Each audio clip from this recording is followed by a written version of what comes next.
Hello, good afternoon. Can you hear me? Yes? Okay, good.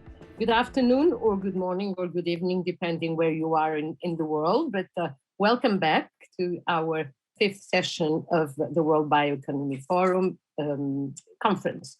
I said fifth session, but in fact, it's the second session of this conference. And we will deal with the second pillar of the World BioEconomy Forum structure, which is corporate leadership and sustainable financing. A lot has been said already this morning, and in the previous panel, which was dedicated to to financial sustainable financing, it would have been of interest to you to maybe you were there to listen to ways or no ways to finance the bioeconomy. Now, before we go to the panel, we have a keynote speaker who will tell us about policy and policy in Europe. And that's also of big interest for you, of course. He will tell us about trade-offs, about investment needed, and many other points that some of them were covered this morning in the opening session by John Bell, but I'm sure you will elaborate on it, Adrian. So let me introduce you, Adrian Leap, and thank you for being with us, of course. Adrian is Head of Sector Bioeconomy in the European Commission's Directorate General for Research and Innovation. More precisely, he is in the Bioeconomy Unit. As such, he coordinates the work on the bioeconomy policies and the implementation and follow-up of the 2018 EU Bioeconomy Strategy and its action plan. Before joining RTD Directorate, Adrian worked for almost 20 years at the European Commission Joint Research Center and in the Directorate for Sustainable Resources and Food Security Unit. Adrian is an expert on nitrogen-related matters and has authored more than 100 scientific papers in the field of environment and economic modeling, nutrient cycling, house gas emissions, life cycle assessment, etc. He is also the lead author of several documents for the IPCC, so the International Panel on Climate Change. And Adrian has a PhD in geoecology from the University of Bayreuth. Please, Adrian, I think you are going to run your presentation. Okay, yes. Great. Thank you very much, Teresa. So, dear Teresa, dear corporate leaders, dear all, it's really a great pleasure and privilege to speak here today on the link between bioeconomy and industrial transformation. So thank you very much for inviting me and giving me this opportunity. The title of the presentation is Bioeconomy for Industrial Transformation, but during the presentation, I'd like to give it also a little tweak and talk about industrial transformation for the bioeconomy. And that shows already how Europe understands bioeconomy. As John said, our director this morning, bioeconomy for the European Commission is a catalyst for systemic change. It tackles the economic, social, and environmental aspects of sustainability, seeking new ways of producing and consuming biological resources, and doing so while respecting our planetary boundaries. A sustainable bioeconomy is also the end point of this transformative change. Society, largely independent from fossil fuels, from mineral resources, where the divide between East and West, urban and rural, has been left behind. The European Green Deal is Europe's ambitious transformation plan. It's man on the moon moment, as our President Ursula von der Leyen has expressed it. Bioeconomy is crucial in this transformation, but not only because we need to get rid of fossil and mineral resources and live much more nature positive and bio-based, but also because of its systemic approach. First, circularity, of course. Nothing gets lost and everything is used, and harmful products are substituted by better and smarter ones. Second, further slowing down the throughput, increasing lifetime of products, increasing resource and energy efficiency, including respecting the cascading principle. At the same time, third, increasing the carbon stocks, both in the ecosystems, we call this carbon farming, and in products, in particular, but not only in long-lived ones like in construction. To achieve both is particularly challenging. Fourth, looking on the ground at what resources are available, what skills are available, what are the challenges and the needs. And fifth, sufficiency in consumption, fairness, an economy not only striving for profit, but well-being. I'm speaking before the CEO panel, and while the first four principles are kind of obvious, we are all convinced, I'm certain, that they are the backbone for an economically thriving future. Sustainable and circular bioeconomy supports the modernization and strengthens the EU industrial base. We are doomed if we don't respect those principles. The fifth one might be less self-evident, but this is what makes, I think, a true bioeconomy company, having the well-being of people and planet as an integral part of its mission and business plan. This is the spirit which I hope you have found in our progress report published last June, EU Bioeconomy Policy, Stock-Taking and Future Developments. Let me first take a few moments on the stock-taking part before coming to the future developments. The 2018 Bioeconomy Strategy was accompanied with a detailed EU Bioeconomy Action Plan, with activities grouped into three priority areas: strengthen and scale up bio-based sectors, unlock investments in markets, deploy local bioeconomies rapidly across the whole of Europe, understand the ecological boundaries of the bioeconomy. We found very promising developments of the bioeconomy in Europe. In this slide, some particularly successful activities are mentioned, but by no means this is exhaustive of what we are actually quite proud of. For example, an increasing number of national and also regional bioeconomy strategies. We are engaging in international cooperation, called for this morning convincingly by Stefan, and we are about to launch a major report on bioeconomy education and training, the focus in many countries' bioeconomy strategies. We have also been rather successful in mobilizing private funds for research and innovation in food and bio-based industries.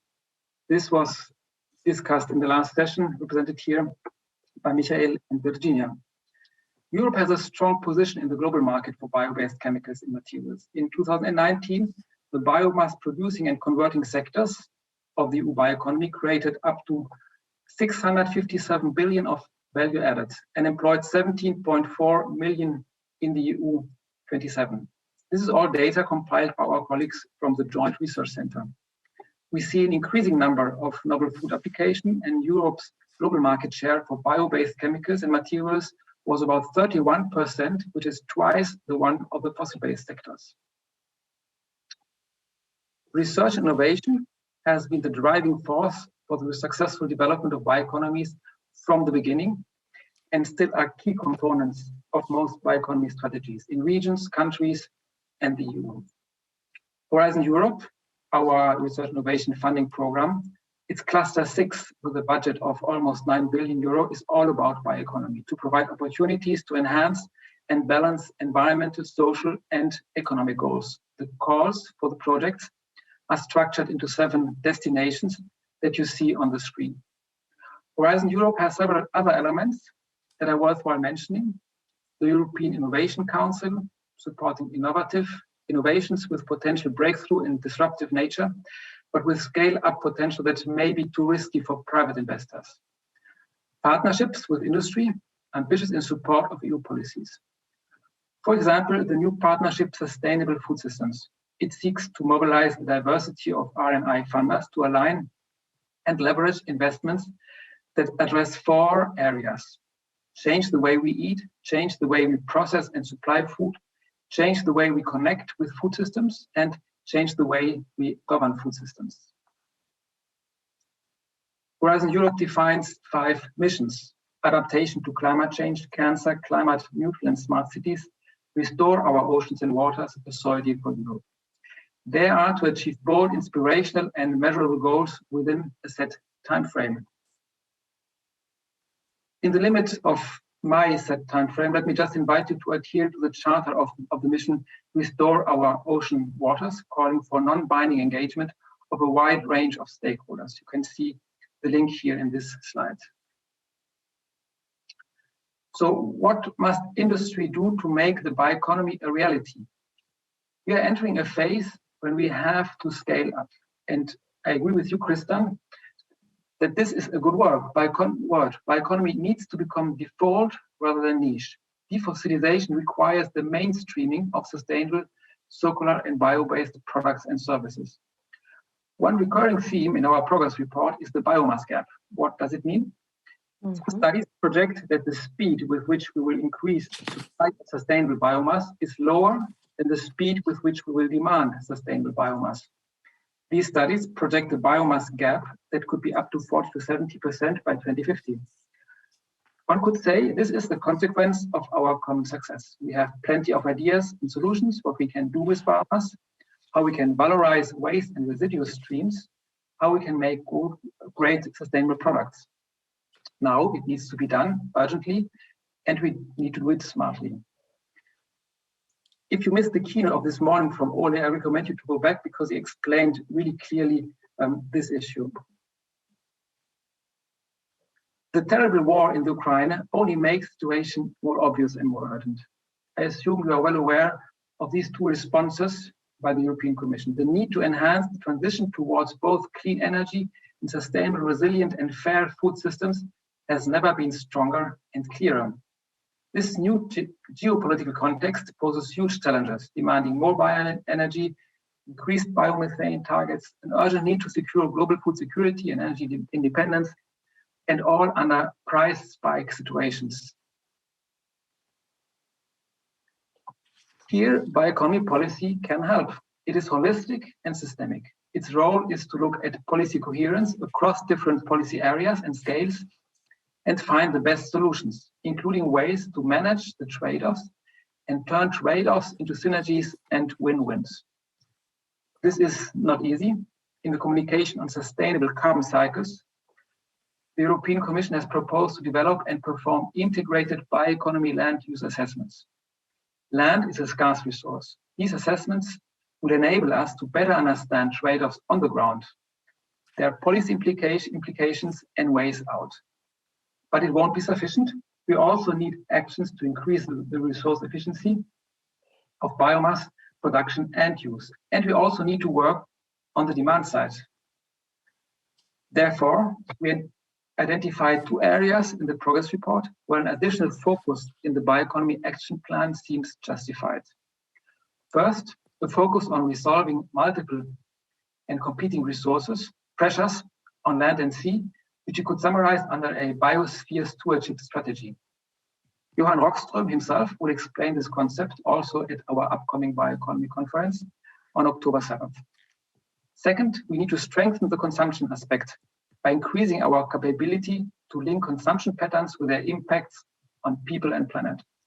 This will imply measuring the overall consumption of biological resources and switching our focus from quantity to value added.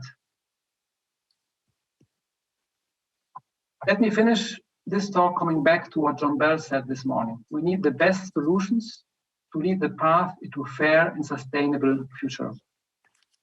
This means also that the second best solutions are not anymore good enough. But what makes a solution the best one? Here is my take. First, value chains not only need to produce better products, but the whole business model must be sustainable and circular. This includes selling the service of longevity, making sure a product doesn't break, and if it does, repairing it, and finally collecting it and get it fully recycled. There are already great ideas and projects, for example, in textile industry, one of the most problematic today. Second, innovations that actually lead to a reduction of biomass and land demand. Again, I refer to Ole's presentation. Each product sold in substitution, but not in addition, reducing the pressure on our ecosystems. Clear examples here are alternative proteins. Third, products with a high leverage potential. Let me explain this with this tea bag. It's mainly made from paper, sustainably sourced, but there is a plastic component included. Recommendations are that it should not be composted because of microplastic pollution risk.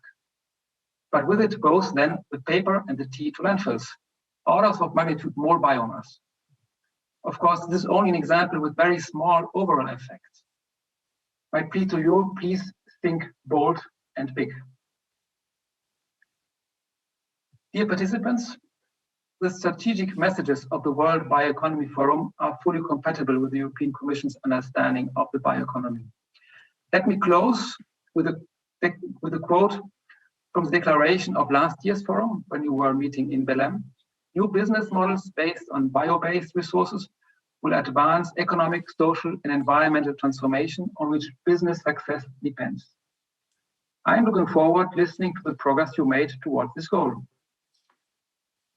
With this, thank you very much for listening and looking forward to meeting you, hopefully all, in Brussels in a few weeks. Thank you. Thank you. Thank you, Adrian. Hello. Thank you so much. Your presentation is well in line with many of the topics that we will cover in our next panel. I like very much something that you said, that the bioeconomy is an enabler and the result of the EU Green Deal. I think it says a lot in it. So also supply, transform, use of biomass, but there is the gap in biomass supply. So we have seen a lot of, you brought to us a lot of strategic points that executives and companies themselves will have to deal with, will have to incorporate. And I think it was very good. You also talked about innovation. And today, in one of the sessions or one of the speakers, I heard the word of new innovation. And I think this is where we are actually. Okay, thank you so much. I'm asking now, Mattia, whether you have from Ruka, from the studio, any questions for Adrian? No? Okay, so thank you very much. Please stay with us. Okay, great. So now I will turn to our panel on corporate leaders, corporate leadership. We have a brilliant panel to discuss the topic of the 5th World World Economic Forum conference. We have Catia Bastioli, CEO of Novamont, Fernando Leite, CEO of Lipor, Marco Eikelenboom, CEO of Sappi Europe, and Petri Rasinmäki, Vice President, Board and Paper Mill Business in Valmet. So 4 high-level executives of different areas with some particularities in common, complementing each other in their journey towards climate mitigation, in particular adaptation. The circular economy is on the agenda of the 4 companies. Different sources are used efficiently for their products, having in mind the principles of sustainability. All are committed to the planet's health, society's well-being, and consumers' informed choices. This is also something that Adrian brought up, and I hope to bring it up with our guests here. Well, there was the whole, more or less during the morning, we had some optimistic and some pessimistic perspectives on the development of the bioeconomy in this particular context that we are living today. Let's see what the panel has to say. So we want to share best practices, and by doing so, we hope to engage the corporate and the financial world to join in the efforts to reach full recognition of the bioeconomy in its operations and products as a major tool for combating climate change. So having said that, and before we dig into the discussion, each panelist will set the scene with a few words about their companies and their strategies on the bioeconomy. So I will ask you to be really short so we can have a good discussion. Is Catia in? I was going to start with her, but she's not in yet. Yeah, she's in. Hi, Catia. Hi again. Hi. Let me just introduce you, okay? So Catia Bastioli is a chemist, a researcher, and an entrepreneur. Since 1996, she has led the Novamont Group, which is an industrial reality that was created from her research on plastics and biochemicals. She will tell us a bit more. Her model of the circular bioeconomy is based on territorial regeneration, and we heard that also from Adrian's presentation. But not only that, Catia is the inventor of about 80 patent families in the sector of biopolymers, for which she was awarded the European Inventor of the year 2007 by the European Commission and the Patent Office in Europe. She is president of the Kyoto Club Association and the Italian cluster of circular bioeconomy, and she has been a member of a number of commission working groups on climate change and the environment. Adrian mentioned the missions. She is part of the mission board on soil, health, and food. Catia is also Cavaliere del Lavoro, which is a knighthood given by the President of the Italian Republic, and she holds a number of doctorate honoris causa degrees in some Italian universities. In the next few minutes, Catia, you will tell us about Novamont and this fascinating reality that you have created. Thank you, Teresa, for the invitation and for your introduction. To be fast, Novamont, founded in 1990 as a research center, today is a benefit company and is a B Corp, is an international leader in the sector of bioplastic and in the development of bio-based products and chemicals from renewable origin.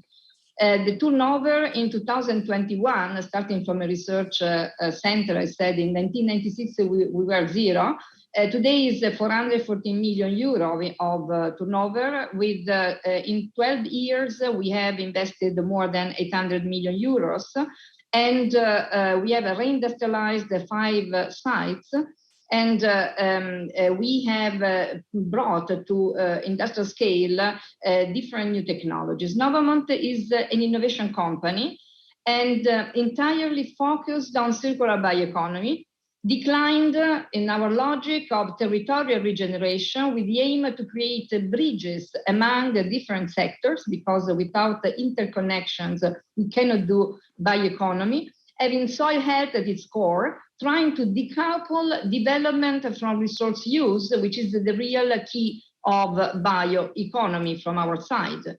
Starting from this principle, more than 30 years ago, Novamont launched the first circular bioeconomy project through the integration of green chemistry and agriculture to build an integrated value chain for bioplastics and biochemicals. Thanks to almost 1 billion euro private and public investments, Novamont can boost 5 world first technologies at industrial level. These technologies have been dropped into a systemic approach, enabling the regeneration of marginal areas, transforming decommissioned industrial sites, this is a very important element, into innovative and increasingly decarbonized biorefineries, developing bio-based products with a lower impact than fossil alternatives, which in addition do not accumulate in the environment. They are all biodegradable in different environments, and which have more options, both in the terms of raw materials to be used, because this is a very challenging aspect. We cannot just rely on one raw material. So going from first generation raw materials up to the transformation of waste and byproducts in raw materials, and with the multiple end-of-life options, which is another very important element. For the very beginning, our biochemicals have been used to engineer a range of products, not only biodegradable and compostable bioplastics, but we feel that is very, very relevant the part of the development of natural phytosanitary products, biolubricants, biodegradable ingredients for cosmetics and detergents, because they are all sectors where there is the problem of accumulation of products. And these type of products are not conceived simply as other products which are drawing the planet, but as catalysts for a change of model, which I call to learn how to do more with less. And this can be learned through territorial projects. So it's not just the problem of products and applications, but also the projects at territorial level where we introduce this type of products. Worldwide, We are particularly recognized for the invention of Matter B, our family of biodegradable and compostable bioplastics, to cover a range of applications. Just some examples: agricultural auxiliary products like mulch, which are biodegradable in soil, compostable products like bags of different types, shopping bags, waste and fruit and vegetable bags, to be reused for the separate collection of organic waste, or food packaging, the ones which have to be recycled and which are polluted by food, to be organically recycled together with food waste and trying to close the carbon cycle in a natural way, and many other possibilities. In this sense, bioplastics represent an opportunity, I said a catalyst, to rethink the way how we produce, use, and dispose of the products, changing our mindset toward systemic development projects with a transformative, regenerative, and also contributory approach. In war periods where divisions are so important, speaking of contributory, it seems out of time, but it's in reality very, very relevant to go from ego to eco. Working together with our partners, such as large-scale retailers, farmers, composters, municipalities, brand owners, and environmental organizations. One concrete systemic example, just one at national level, which has to be mentioned, is the carrier bags in Italy. They were a negative flag for plastics, and it has been transformed in a tool for the separate collection of organic waste. And indeed, the introduction of compostable bags has allowed Italy to decrease carrier bags volumes by 60% from 2009 to 2021. More than 65% of these bio bags are reused as bags for the collection of organic waste, and organic waste collected went from 2 million of 2007 up to the 7 million of today.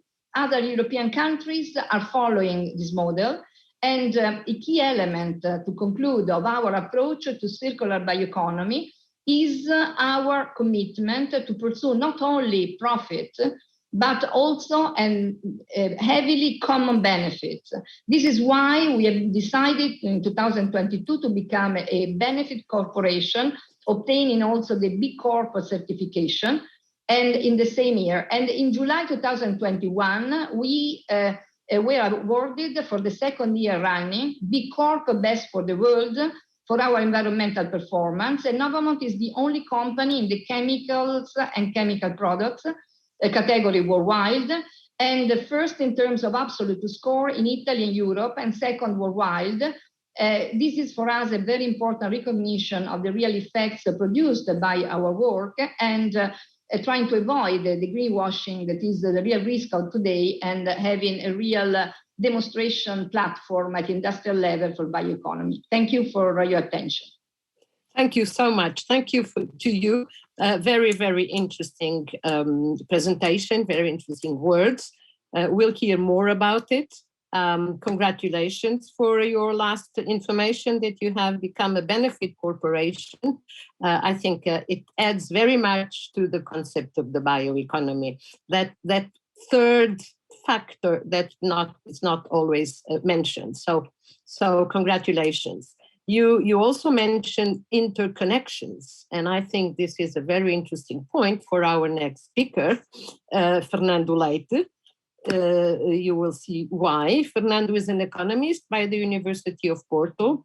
He also graduated from the Advanced Business Management Program at the AESE Business School, and has attended several programs in public administration and environmental technologies. Since 2000, Fernando is CEO of Lipor, and that's when we met, even before. Lipor is the intermunicipal waste management company from the Greater Porto.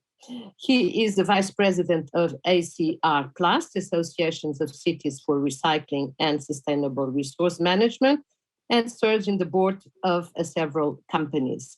So Fernando will tell us about Lipor and its strategy to turn household residues into resources.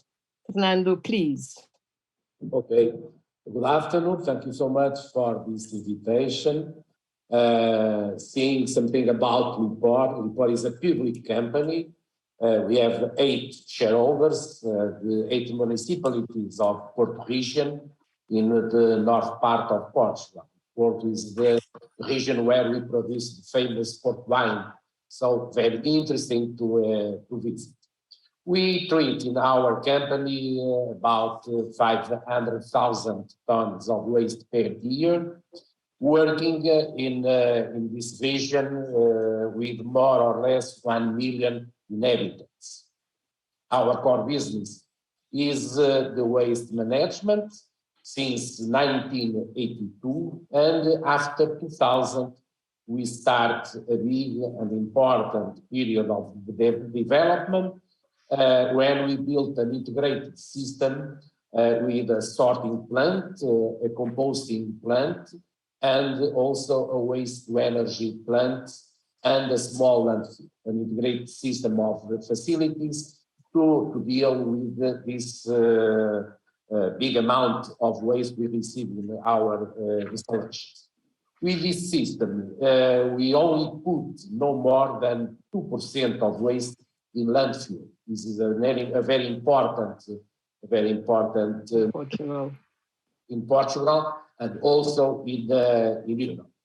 After 2015, we developed an important change in our business model, and we are today completely focused on a circular economy model and with a particular development in the field of bioeconomy, and always with the perspective, and we have here this in this section, that waste is a resource. It's very important to have this sentence in mind, because it is what we have to our strategy. As I have said, we run an important composting plant with a capacity of 60,000 tons of bio-waste that produce a biocompost and 3 different kinds of substrates. And now we prepare a new tender to develop an aerobic digestion facility with a capacity of more 60,000 tons of waste, but this one to produce biomethane. We try to implement other projects to transform the bio-waste close to citizens, such as the home composting systems, and also small-scale equipment to transform bio-waste into compost. We also start an innovative project trying to convert CO2 from our waste-to-energy plant in a biofuel for aircrafts, combining CO2 with hydrogen. Important in our company, we have 2 new departments are very important to our development. One is the I&D department and the international department. The I&D department is important, well, the change of our business model. The international department is also important to share our experience and to sell a portfolio of services and know-how that we create. Very briefly, is that our presentation about Lipor. Thank you. Thank you very much, Fernando. Thank you. It's interesting to refer that Novamont and Lipor, that's what I was wanted to say, have territorial protection and improvement as their goal in completely different ways. But that's what the particularities, the different particularities that I was talking earlier on. And, composting to deliver quality land fertilizer is a common activity, developing new products for agriculture as well. So very interesting for the perspective of the bioeconomy. I also would like to, Fernando, or even Catia, we heard in the last panel, one of the keynote speaker and then panelists said that we are moving to the end of waste. So, what will then be your business model? But let's stop here and introduce. Thank you for being brief, both of you. And let me introduce Marco Eikelenboom. Marco is the Chief Executive Officer at Sappi Europe. since April 2021. And Marco has devoted his professional career to the fine paper industry, starting in 1992 with KNP in the Netherlands. And when KNP was acquired by Sappi, Marco went on with several positions, including marketing director in Sappi's global office in Johannesburg. Marco was vice president marketing and sales at Sappi Europe before becoming CEO. He holds a Master of Science in Business Administration from Erasmus University in Rotterdam and followed executive management courses in INSEAD, MIT, and MID and MIT Sloan School of Management. So, Marco, I lost you. I cannot see you. I'm here. Okay, great. I could not see you lined up there. Thank you. Welcome. Good to see you again. I know you were in a previous presentation, so thank you for being here. Yeah. Likewise, Teresa. I'll share my screen for some slides. Let me see whether this works. And it does apparently. So Teresa, thank you very much for being part of this panel. As you already said, highly interesting to participate in this discussion. Sappi Europe takes the bioeconomy already since many years very serious. We're putting a lot of effort into worldwide, I should say, not only in Europe, but a lot of effort in building up a biotech division, which is now flourishing. Apart from, as you already said, my own background being more in the graphics paper side. But if we look at Sappi just very briefly, then one could describe Sappi as a leading global provider of everyday materials made from wood fiber-based renewable resources. A couple of things that spring out. We're a global company. You mentioned, Teresa, the global head office being in Johannesburg. Yes, we're a South African-based, but very much a global operating company, having many or a big asset base in South Africa, but also in North America, the US and Canada, and currently 10 production facilities in Europe. So we're reaching out to all parts of the world, also through a very well networked sales companies. They're working all over the globe to serve our customers in close to 200 countries. And the wood fiber based renewable resources we would like to stress in our mission statement, because we're transforming, and we have been busy transforming ourselves from a pulp and paper company into a fiber-based solution provider, as we would like to call it. That is part of our Thrive 25 corporate strategy. You will see more and more around our initiatives to become an even broader player on the full value chain of fiber-based renewable resources.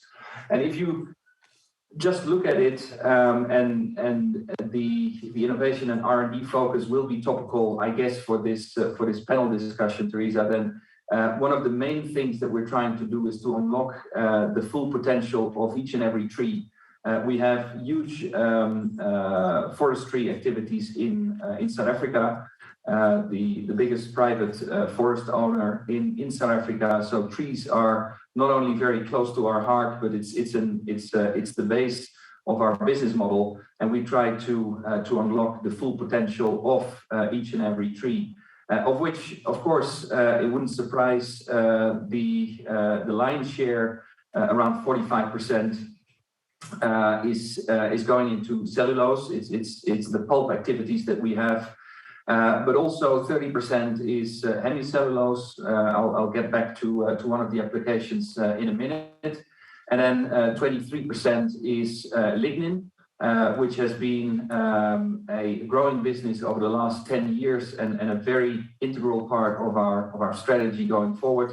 And then you have the resins and the inorganic parts, which account for the smallest parts. But having said that, the tree as the base of our corporate strategy, it of course is being used to serve different segments, of which the traditional one is still a very big part, and that's the graphic papers and the packaging and specialty paper business. That is basically a business that we have in all three regions: Europe, North America, and South Africa. Then the dissolving pulp business with the applications in textiles, in pharmaceuticals, and cellophane is particularly in South Africa and North America. And then we come to the innovative and the exciting journey that we're on, which exists of fiber composites, of nanocellulose, of chemicals for lignin, xylose, furfural. Those are all the elements that are not necessarily well known as being a result of our forestry activity, but becoming more and more important, particularly for the automotive parts. If you look at the fiber composites, the lighter and the stronger you can make certain materials, and we believe that we have these solutions, the better this will be for the environment, and the smaller the footprint of the automotive industry could potentially be.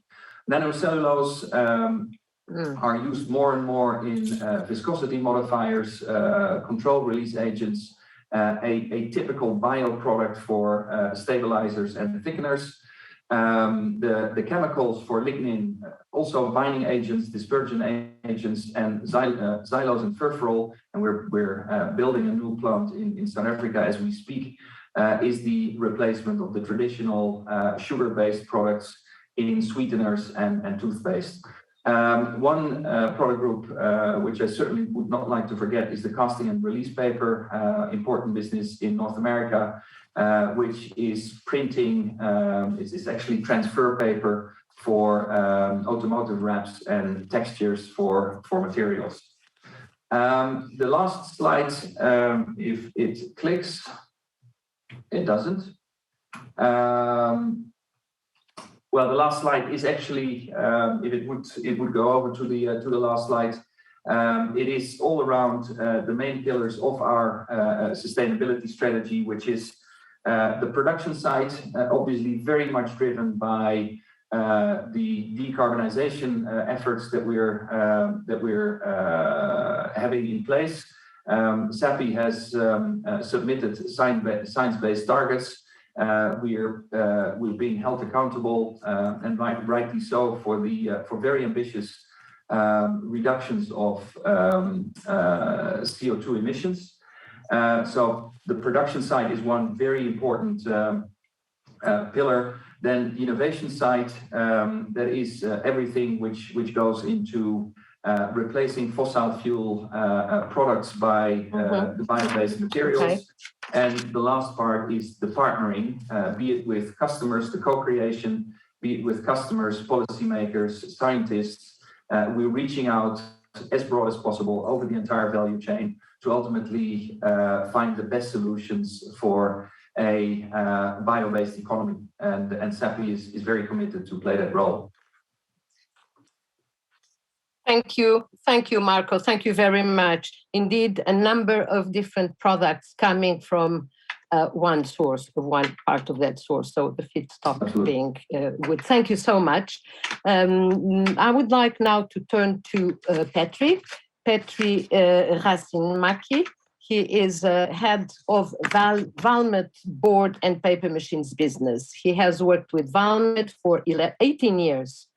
Various roles, and before that in the paper industry in Finland and Italy. Lately, Valmet has announced new initiatives in the area of molded fiber technology development, as well as technology for the Spinnova Suzano joint venture on textile fiber factory in Finland. And interesting again for the interconnections, Valmet activities cuts across different sectors. It's a transversal industry. Its mission is to convert renewable resources into sustainable results. As an equipment supplier to many industry, Valmet is well placed to support its clients in implementing its mission. So here there's something also for Fernando and Lipor. Petri, please take the floor. Thanks. Where are you? Oh, there yes, you are. I am here. Mm-hmm. I hope Okay. you can see my presentation as well. Yep. Okay. Thank you very much for the invitation and the opportunity to talk with you today. Just briefly about Valmet. We are a technology supplier, provider, as well as service supplier in the areas of pulp and paper industry and energy industry.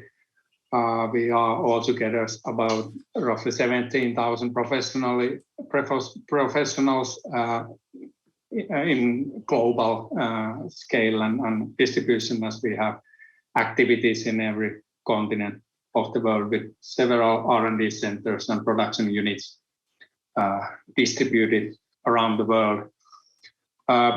We have a strong market position and supporting the sustainability development in all our business areas, from pulp mills where the zero fossil fuel consumption is already enabled in pulp production.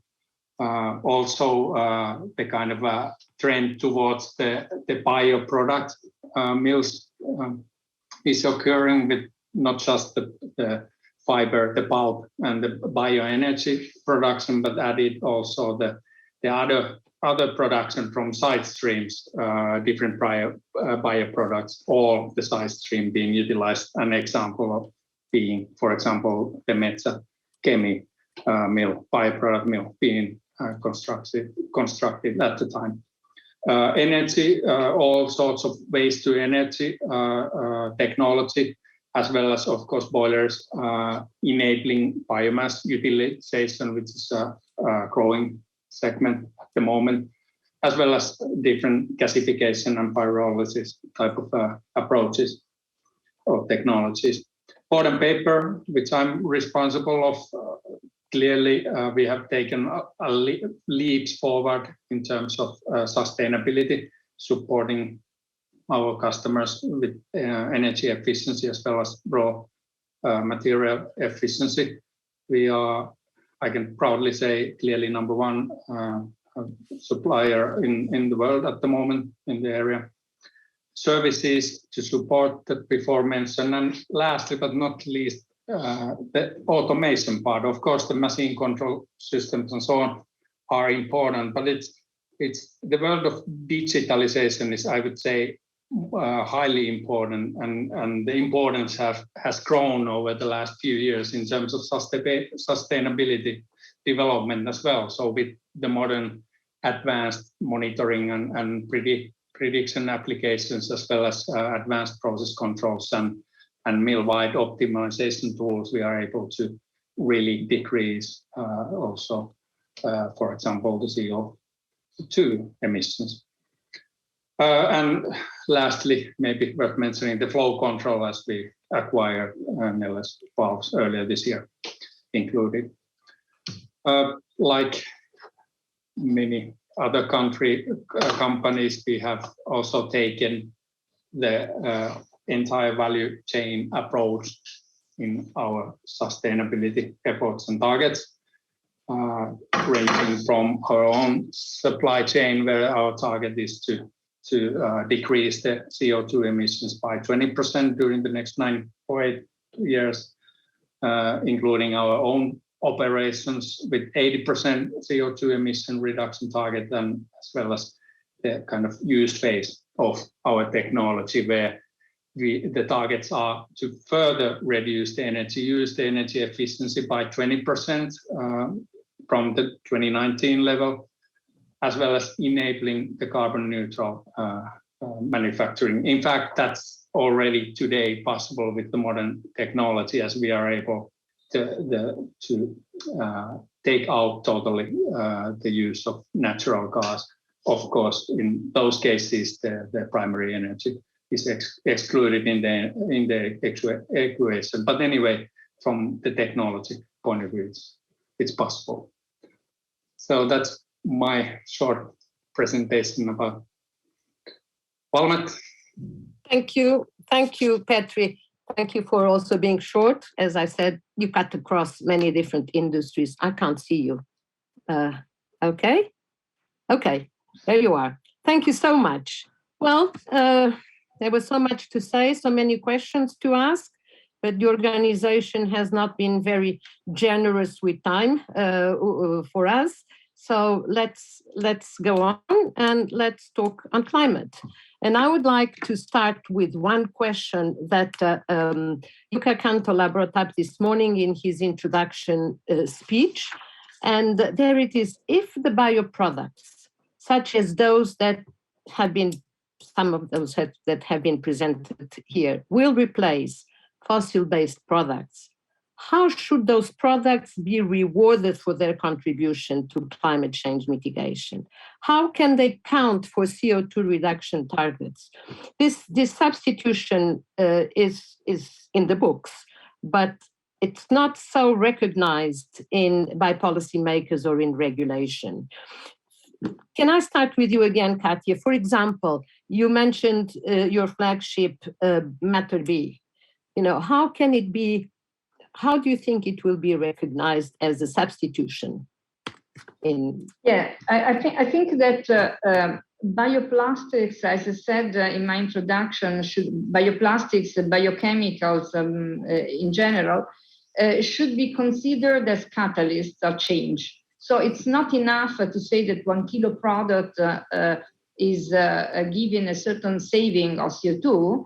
I feel that it's very, very relevant to really exploit bioeconomy, to consider the systemic value of what you are doing, and also the dynamic evolution of the projects that we are, the territorial projects. This is a very important element. Why? Because we feel that we are in a world where, just a number, the set of human objects weigh more than all forms of life on the earth. This happened in 2020. In 1960, it was 10%. And it means another exponential phenomenon. And so the planet is full of products. And this is why we need more raw materials. The pollution problems, everything is connected with this exponential growth of human products. Which are even more now in 2021 than nature. So I feel that it's not enough to produce renewable energies. It's not enough to have bioproducts. The question, the real key question is really to demonstrate that with these products, we can create not just applications, but systems which are sustainable at a territorial level. And I feel that we need the measurement of the systemic effect of this type of industry, which means how many technologies are interconnected. Of course, the reduction of impact and the raw materials and from the CO2 point of view, but it's not enough. This is the point. So it's not enough, this element. Of course, it's helping because Matter B today has no supports, and we are facing, we are fighting with the fossil products coming from China, which are biodegradable today. And we are paying even ETS in our products, no recognition of the bio-based content. And this is a critical issue, especially in this moment with increase of price of energy and raw materials. But even against my interest, I say that this is not enough.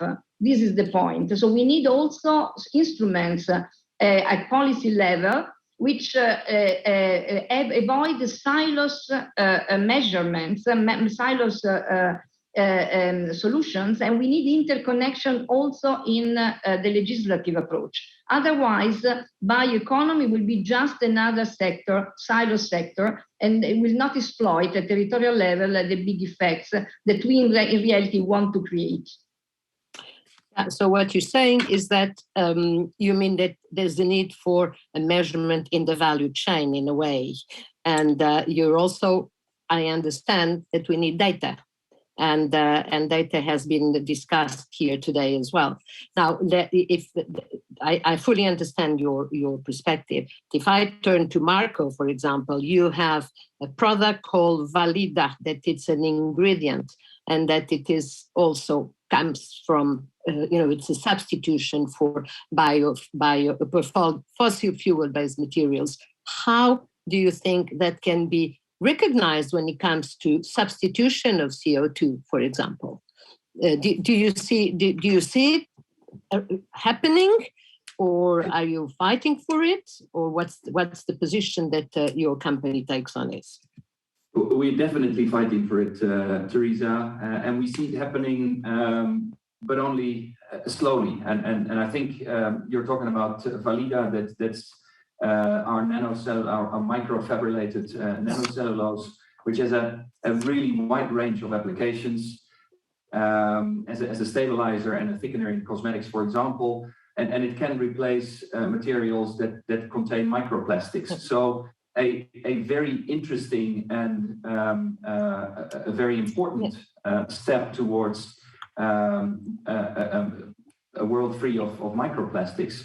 What we need, however, is markets and policies that are developed to incentivize this progressive replacement of fossil-derived or resource-intensive materials with this type of bio-based alternatives. So, yes, we need to measure. We need to be able to measure that. Yeah. Mm-hmm. Absolutely, and we need a regulated pressure to get rid of hidden ingredients in everyday products that have a negative impact on health and environment. And I think when you talk about measuring, Teresa, that is very important, because there's a lot of talks, and there's a lot of very well-intended debate also from corporates. But once you start measuring, that is truly the proof of what your contribution can be to a bio-based economy. And I think this here we can follow two avenues. The one is accounting for avoided emission, so that is the substitution effect, the CO2 that is saved by using a bio-based products instead of a fossil-based products. And the second avenue that needs to come in parallel is supporting and enabling conditions that will help the investments that are required to advance this type of innovation, but also decarbonization. And as I said in my introduction, Sappi has set very ambitious science-based targets, which we will reach by 2030. Very serious reduction of our emissions, but the investments and the commitments need to be there and need to be rewarded as well. So improving of energy efficiency is of utmost importance there as well. Okay, thank you. That's it's kind of not entirely different perspectives, but I think we all want all those engaged in the bioeconomy and bioproducts really want to be recognized in the climate, in the measures to combat climate change. We didn't hear much about it from Adrian this morning, earlier on, or from John Bell this morning. But let me turn to Fernando now. Lipor has been very strongly advocating for waste to be a resource. In a cascading principle, waste to energy is a valuable solution for some types of residues. Biogas from landfill is a renewable energy. Now, it's a bit the same perspective. Are those activities accepted as bioeconomy processes? Yes, in our case, I suppose so. Because when we start designing our strategy, the first priority is to divert waste from landfills, because it's the first facility that can produce greenhouse gases. So when we try to develop our strategy, we say that it's very important, and we prioritize the sorting plant to start different kind of materials, also the composting plant. And when I present our company, I have the opportunity to say that now we have two other big projects, very important projects. One of them is to convert food waste in biomethane. That is important in this case, and this flux of waste. And in the waste to energy plant, the last project, and also a very important project even here in the region, is to convert the CO2. We are going to capture the CO2 in waste to energy plant, and with green hydrogen, we can convert these two parts in biofuel for aircraft. So for the future, the strategy is to put more and more waste in the other parts, in the production of compost, because it's a product that in Portugal is very important. In Portugal, we have a lot of poor soils, so it's an important product to enrich the soil, and also the biomethane, because it's a substitute for the natural gas. So we leave the fossil fuels and we are going to the biofuels, and that is our strategy. Yeah, and it's well accepted within the discussions of climate change mitigation. Okay, well, that's a good point. That's good news. Now, Petri, let me turn to you now. Currently, you say that your offerings allow for 20% energy efficiency improvement.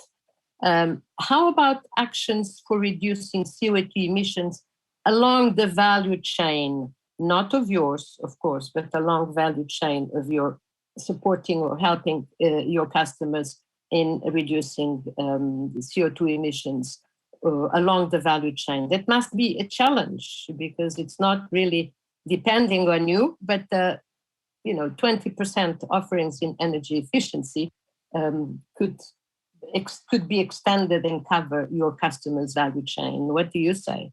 Absolutely, and it's not easy, and certainly it's highly important. The total picture where the energy use can be improved, efficiency improved, of course, it requires best available technology. We are working on it with smaller and bigger leaps going towards that target of reducing the overall energy consumption by 20%, which is, by the way, a level what we have achieved during the last decade or so already. Mm-hmm. So in that way, we are in a midway of reducing of roughly 40 to 50% of the energy use needed for the production. It's not easy, of course. That assumption excludes the primary energy from the equation. So what we are enabling our customers to reduce the energy consumption for the actual CO2 emissions. Of course, the primary energy in use plays a significant role. One very important part is the natural gas, especially important during the current times, as the energy carrier that is very difficult to supply or have without the carbon content. So that's one specific area where we have and are already able to make the production without the use of natural gas. Mm-hmm. Okay, thank you. In a way, Valmet's approach matches that of Lipor, in the sense that in sustainability and eco-efficient energy production, nothing is wasted. That's, I think, your vision as well in Valmet, and that is very I think it approaches very much Lipor, but also Novamont, no doubt. Let me come back to Catia. It's is it feedstock availability a problem for your activity or company? Because we've been listening today very much that land is really scarce, becoming a scarce resource, as well as other sources that you mentioned. Maybe not waste, but as well as other sources, other feedbacks. They have increasingly taken multi-roles besides raw material, carbon sinks, biodiversity, etc. How do you see that this trend affects your operations? Feedstock availability, and land, a gap in land demand. We heard about it today very much. Thank you for this question, because it's really central. As I said, first of all, we need not to use products when it's not needed. So the question is unlimited growth. It has to be not considered, and this is a very important element. The other element is that in what we are doing, we have created technologies. One is a biotech technology to produce, for example, biobutanediol. Another one which is using sugars. From the other side, we are using oils for the production of azelaic and pelargonic acid, for example. These are two biorefineries, and so the sources are oils and sugars.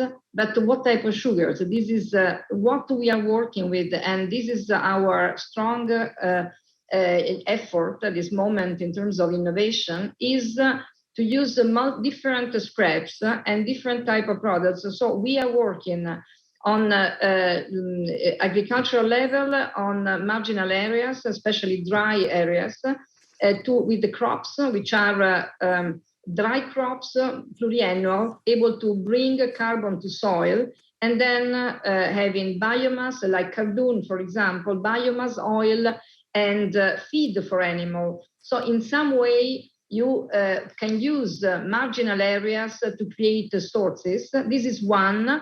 Other ways are to create connections with the agro-food chains. Just an example, cling film for bioplastics used by a producer of big European producers of apples. The scraps, we are using their scraps to create the sugars for our plants, or working with the sewage sludge water treatment plants.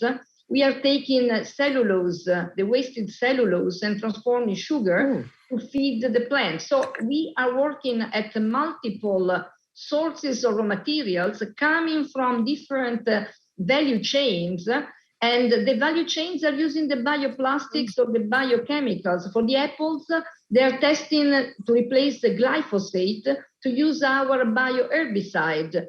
And this is the connection, territorial connection of value chains, and this is a great opportunity. So there are big industrial technologies ready, which can be fed with these experimental materials from all the territories, and it's a big lab where you can really introduce innovation in the different scraps that you have, increasing the value. And this is, from my point of view, a big future for bioeconomy. This means, however, that we cannot waste renewable resources, just for drop-in applications.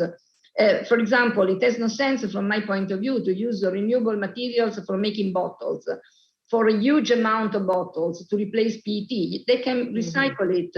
Renewable resources have to be catalyst for real change, which is making more with less. I hope to have brought the concept clearly.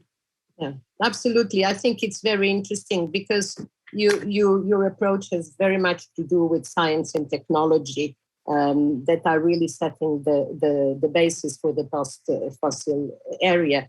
And the big question is how to take these scientific technological successes to a scale of change, how to succeed in making a change in a traditional sector as agriculture is.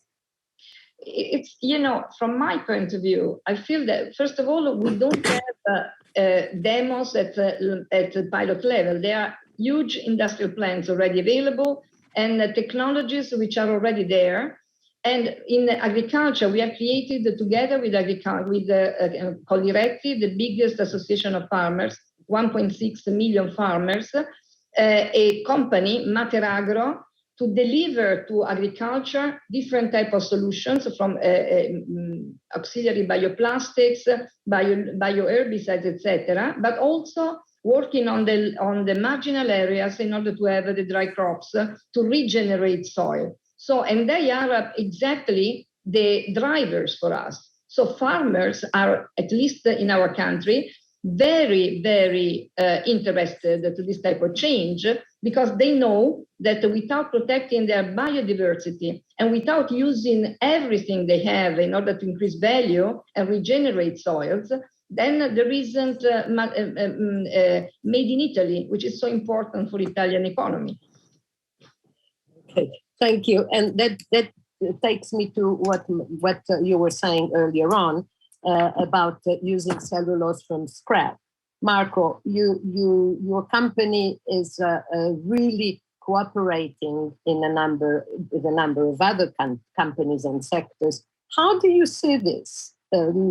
I think it's very interesting what you just heard, that cellulose from scrap is being used. And that is the cooperation and interconnection that we've been talking, and that Catia started by saying that we've been talking the whole day. What would you say to that? Yeah, Teresa, it is very closely linked to what Sappi is trying to do with its biotech and bio-based division. As I said in the beginning, this is, since the last 10 years, a focus coming from a more traditional pulp and paper background. And what we found out is that, and I heard it Catia saying as well, the collaboration and partnership to progress and to accelerate these developments are just incredibly important. And that's why collaboration and partnership are the fundamental elements that we put in place to put our products not only on a lab scale, as Catia was saying as well, but also already at an early stage into our industrial scale operations.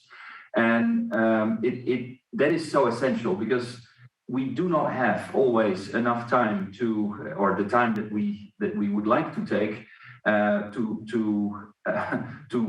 develop our products to the last extent. There is an element of trial and error and failing fast. It's interesting that for a corporation like Sappi, and there might be a lot other big corporations, it is sometimes difficult to compete with the startups that have a very different mentality. They have a mentality of fail fast. And that is something that we are trying to install within Sappi, also through collaboration and partnerships with these startups, and to try to find out as quick as possible whether something really makes sense and whether it has the benefits that we would attribute to a bio-based alternative for current products available. And Catia was saying, do more with less. What we're trying to do is go away from the traditional industry mantra of more, towards better, smarter, and different. And I think that is the ultimate goal that we all need to do. We need to work in a smarter way. We need to have better efficiency of our raw materials, and we need to apply it differently than what we've done before. And I think that is something that we need to manage a little bit better than what we have done before. And again, the corporate element has a lot of advantages, because you've got scale, you've got, in many cases, you've got funding, but there is this startup trial and error mentality that needs to be applied, because the solutions are very often not plug and play. They need to be tweaked to markets, to customers, to regions, and that is a very exciting challenge that we have ahead of us. Yeah, Marco, thank you. We don't have much time. Do you want to say something, Catia? Oh. Yeah, I would like to, I'm very interested in what Marco said.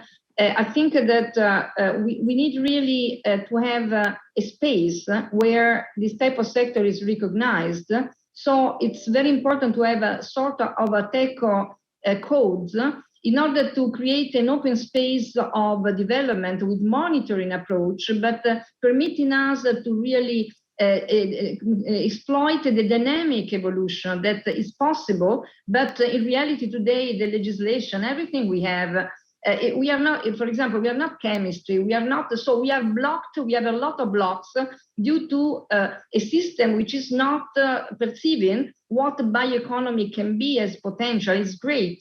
I have my plants, can be a plant with the raw material of Marco and vice versa in different areas. So there is a multiplication of effects impressive, but we are not able to exploit it. And we are already big, and we are just reduced in dimension because of the lack of understanding at European level and national level of this potential. Whereas we have the problem of China and other countries who are using what Europe is doing in order to speed up the legislation, everything in order to run, and they are running and we are not, we are blocked, and we have already invested and we are here. Yeah. So I feel that this has to be recognized. Yeah, let me just go to Fernando, probably to our last question before the floor. Fernando, we were talking about the lack of support and the lack of a system for what the bioeconomy can be. And Adrian has told us in his presentation that one issue that needs to be addressed in policy is the trade-offs. And I suppose you have come to, this sort of problems, and we just talked about example on land and biomass demand, but what about in your area? Has Lipor been affected by these sort of trade-offs that come from legislation, from the fact that sustainability addresses three dimensions? They're not always reconciled at the first sight. Can you elaborate a bit on that? Yes, it's true. It's when we start thinking in our strategy to put the sustainability in the very important pillar, we need to have a very, very strong commitment with this kind of issues, with the sustainability. And understanding that it's important to create value and to share that kind of value with other stakeholders. And we do that, and we try to make some kind of important investments, trying to share this kind of value with other shareholders and other also or the other people. Is that? Thank you so much. So this means that you don't find so much those trade-offs in your activity, which is good. Let me turn to the studio and ask Matthias if you have any questions to our panelists. Okay, thank you, Teresa. I got one question here on my table. How does influence the energy situation just now and the situation around the gas your productivity and your goals or your R&D strategies? And maybe Catia, you can answer first. What's the situation for your company now in this real European surroundings here? At this moment is quite heavy because, for example, just in certain sectors we are still early stage, but in matter B, where there is a significant business, then we are facing a situation where, as I said, China is importing in Europe fossil products, biodegradable fossil products, and with a very high impact. But because we have the biorefineries in Europe, in Italy, we pay ETS system because the bio-based products are not considered in the ETS system. And then we have the increase of price of energy and the raw materials or renewable products, so creating a big difference between China and Europe. Then, because the bioplastics are not so well considered at European level, there is also the problem that there are a lot of products which are fake products, mixture of polyethylene plus biodegradable products or false renewable products. There are 2 laws in Italy and France for the percentage of renewability in the fruit and vegetable bags. Many of these cases in many cases are not, the percentage is not respected. So we have a lot of critical situations in reality at this stage for our sector. And the price of energy just yesterday is increasing dramatically of order of magnitude for plants which are fermenters. So we have our own biomethane, and we did a lot in order to have it, but it's covering 15% of our needs. And we are going to grow in this direction. But today, who is supporting us? So this is risking to destroy all the efforts we have done because of a dumping action of China on this type of products, fossil. And this is a critical situation because we are able to support ourselves and our research, but in this type of situation, we could create a problem. So from a big opportunity, we can create a crisis if Europe does not realize what is going on with the geopolitical situation, which is dramatically changing, because we have to remember that globalization is completely changed. Therefore, this type of things have to be considered. Also, different way of considering bioplastics. For China, is just important biodegradability, no renewability. So if you have 10 times more impacting products which come to Europe, we are using these products and destroying our chain. Mm-hmm. Okay, thank you. That was question number 1. Another question to Fernando, please. Just now with that situation, doesn't that make sense that you are producing just now your own biogas or more CO2 directly for products for the market, maybe for soft drinks or such things? That you have to accelerate your activities to come up with new products. Is that something you think about, Fernando?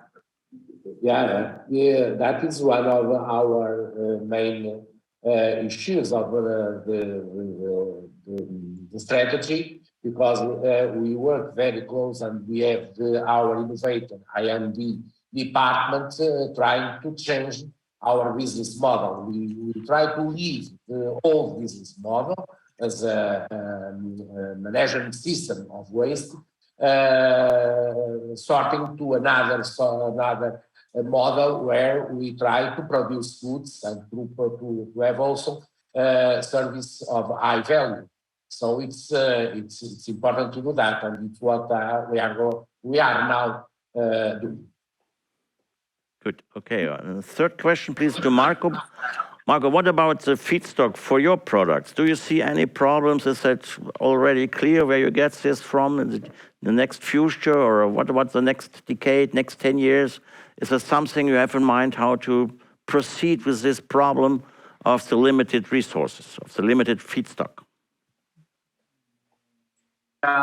That's a very good question, and it's very topical because wood is in high demand, and not only wood but also biomass.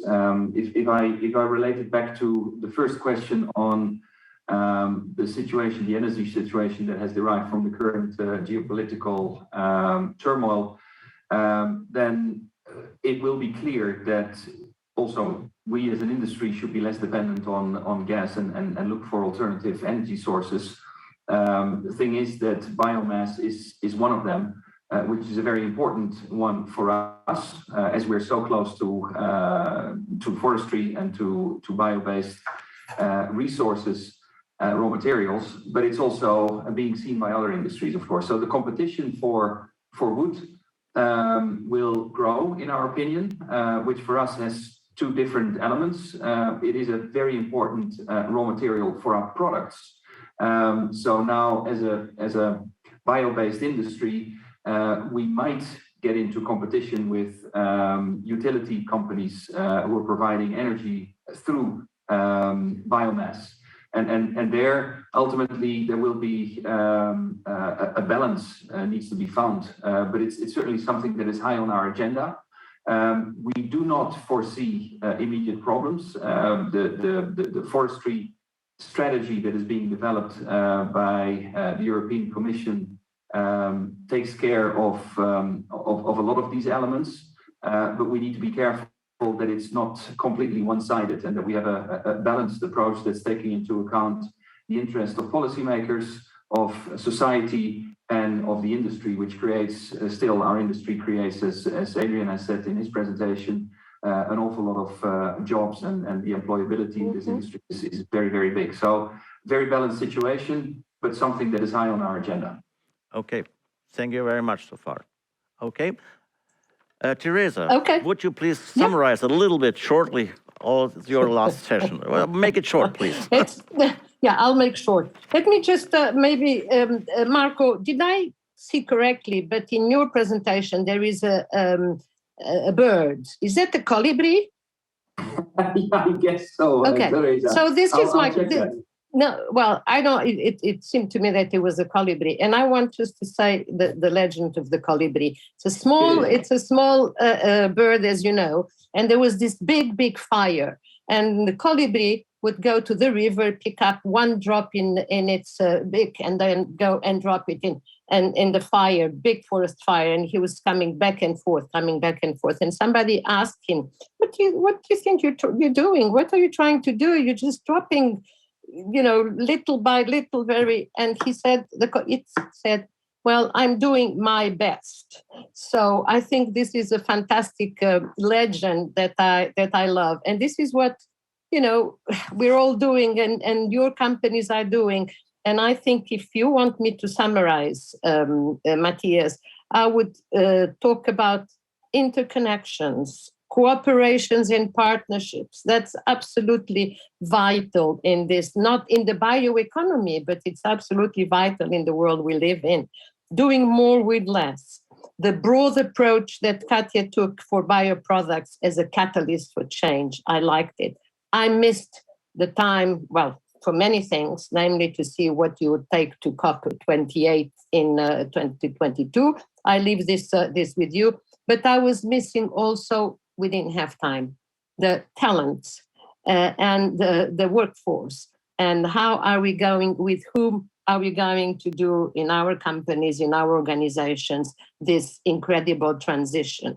So that's, having said that, I want to thank you, all the panelists. I think supporting and enhancing the bioeconomy is a promising solution to help growth as well, opportunities for growth. So thank you very much for your participation. Thank you, Adrian, for your contribution. And, if I could, I would like to ask the audience to join me in giving you a hand. But since you will not hear, I will just do it myself. Thank you so much. And I wish you well. Thank you. Thank you to you, Teresa. Bye-bye. Bye. Bye. Thank you. So much, Bye. Teresa. Bye. Bye-bye. Bye. Teresa's staying on? Yeah, Teresa is staying on here. Hopefully.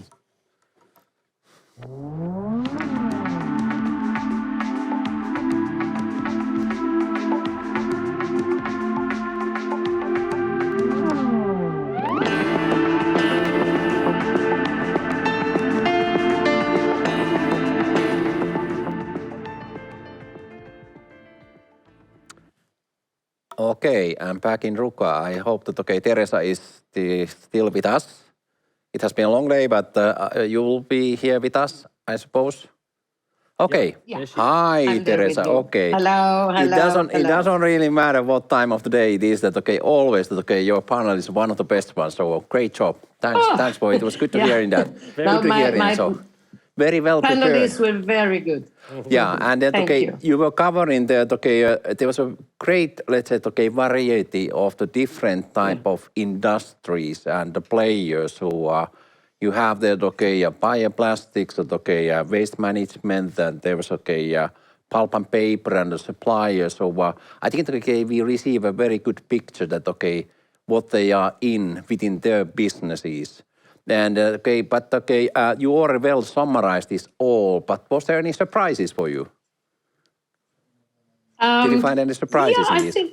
I think I was maybe not surprised, but I was expecting more how should I say, more discussion about the substitution effect. Because this, and that was the part that I didn't have time to ask. I wanted to ask, what would the message that all these organizations like to bring to COP25? It's not a surprise because I know it's not easy, but precisely we didn't hear about it in Adrian's presentation or in John Bell's presentation this morning. And this is what, the bioeconomy is made by industries and business, and there are products coming out of that, huge investments, huge commitment to combat climate change. Then there's very little recognition. It was not a surprise, but Indeed. I really, But there were some voices about the feedstock and about this viability. So seems to be this is becoming an issue, becoming an issue with all these needs, all these expectations. So But okay. And on land as well, you see, we didn't have much time. Feedstock on land, and then there was also this. Somebody said that I think it was Rafael who said that we're moving to a world without waste or something like that. And we didn't have time either to discuss it because waste is also a resource. Sure. Correct. We're moving to the end of waste. Waste is also a resource. And so. Indeed. But you covered a lot, and thanks for that. So we carry on for a few minutes. So thanks, Teresa, and thanks certainly for your panelists, Andrea, Catia, Fernando, Marco, Petri, for your great words on this panel. So thanks, Teresa. We will carry on here. Thank you to both of you. I'll see you tomorrow then, okay? Okay. Job, Teresa. Bye-bye. Have a nice evening. Bye. Bye-bye. So, dear folks, okay, we are not going to keep you that long anymore, but what do you say, Mark? Yeah, I mean, what a day. Diversity, so many different subjects, a lot going on. My head is full of all sorts of things. Oh, yeah. But what about you? What do you think? Yeah, what the journey? So I think, we go around the globe today, that we start with, this biostrategy. So really then, as Christian was saying, these biopowers were present, China, Japan, US, Finland, Namibia. We were hearing, very fresh stories that there is an interest, certainly, there is an interest for the bioeconomy. I think, that can be summarized out of this, the panel one. And let's say, great keynote speeches made by Stefan and Ole, and that was very particular then, this then talking about this, carbon management. So it is not only the fossil-based bioeconomy. It's about the carbon management. In the end of the day, we need that carbon. We need that in our products. We need it in our food and in feed. So all this kind of stuff. So I think they make a great notion. So we need to digest that. Yeah. Absolutely. How we can put that also. Then we go for the business side. That, what does it then mean for the business side? And hearing the stories from the financial world. So again, there is a great variety of tools which are evolving. So and enthusiasm to deliver as well. Yes. There are all kind of programs. Where do they exist? And it was very nice also to hear like this, one of the biggest green funds. They also have a look for the bioeconomy. So there is a joint interest by many parties. So that how to sort of balance between these all things. And without talking about the CE panel, what do you say about that? Yeah. I mean, a very rewarding and interesting day, full stop. I mean, so much going on. Yeah. Good to see pulp and paper involved in there. I mean, that's a classic. Yeah. So all good. Very good. I like that very much. What Marco said is unlocking potential of each tree, each and single tree. What we see here that's really important. So it's not to see the entire forest and see the entire biomass. So that's all about that. We need to be sort of, let's say, savvy enough that we are then resource savvy. That whatever we use. Yeah. Well, so tomorrow we have another full day. Yeah, we have. So we have more panels, more keynotes, covering the other pillar sessions that we have, which is bioproducts around us and looking to the future. And of course, the awards, and then of course, revealing the declaration tomorrow. Yeah. So tomorrow's going to be even more busy than today, actually, probably. Yeah. So looking forward to seeing you all at 8:15 Eastern European time tomorrow morning. Yeah. Anything else to add about tomorrow? And not really. What you're expecting, maybe? Yeah, let's see that today we were covering the politics and the business. Tomorrow, first thing you will hear about the bioproducts. What type of, let's say, the products and services does this sector offer? I think that we are hearing great stories that by various companies and institutes. And then finally, we are landing to this look into the future. And then we are having a look about what does it mean to sort of, let's say, navigate it between this climate change mitigation expectation, what does it mean to use this feedstock, all these kind of things will be discussed tomorrow afternoon. So stay with us also for tomorrow. Great, excellent. Great to have you with us today. Yeah, see you tomorrow. See you tomorrow. Bye-bye.